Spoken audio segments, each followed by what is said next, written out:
Hi everyone, Dave Salvaggio from Salvaggio Design. This is our newest creation, Kevin Hart's Roadrunner. Kev has a thing for slasher movies. This one's Michael Myers, and the theme obviously is the Halloween.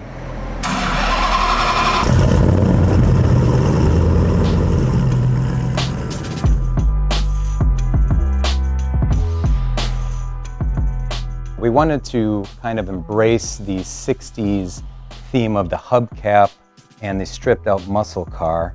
And HRE really came and brought it with this design of the wheel and Sean Smith's inspiration of the hubcaps.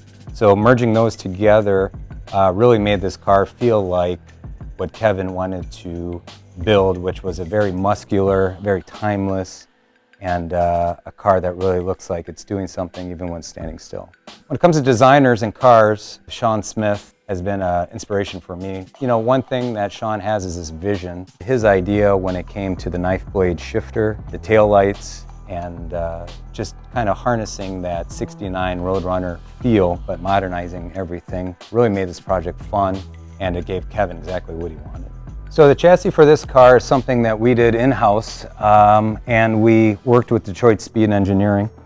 They have something called the XGen 595 subframe.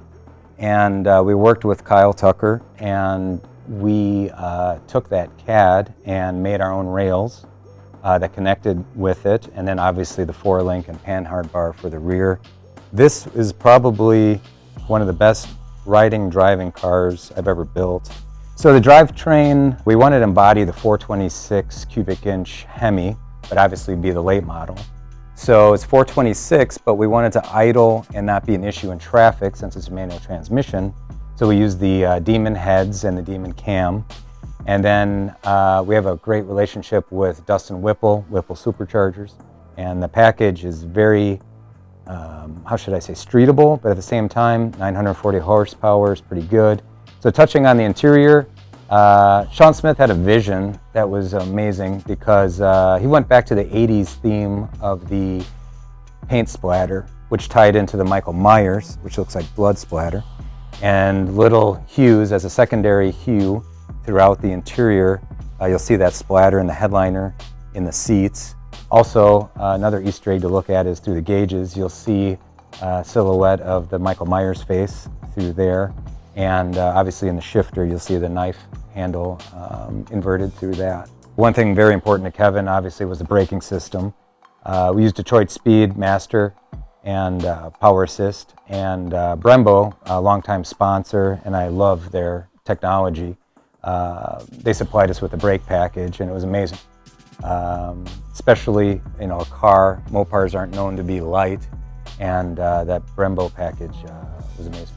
So from a design perspective, working with Sean Smith, we like to implement carbon fiber. In the bumpers, really turned out well. Sean kind of designed that front bumper with some pockets, yet reminiscent of the 69 Roadrunner.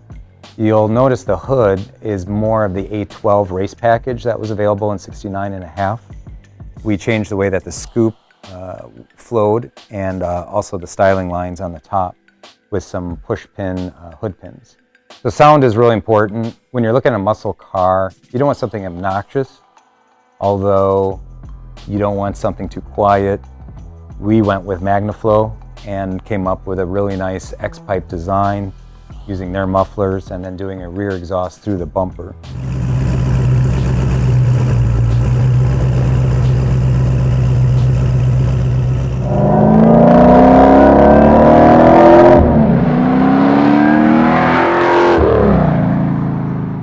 So we work with Gabe's Interiors on the last couple builds, and great people to work with. It's a family business.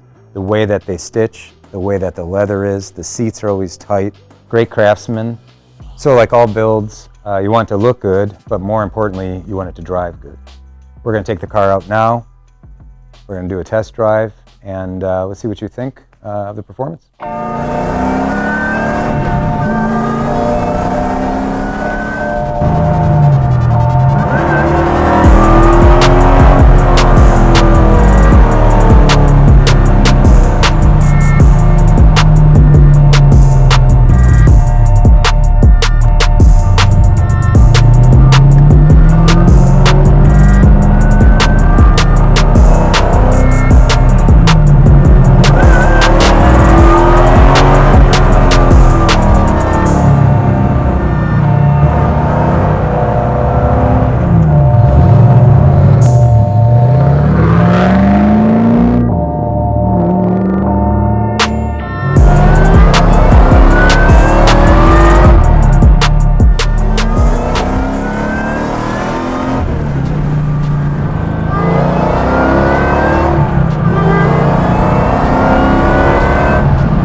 horsepower in the rear wheel? Yep, 800 at the rear. That ought to get you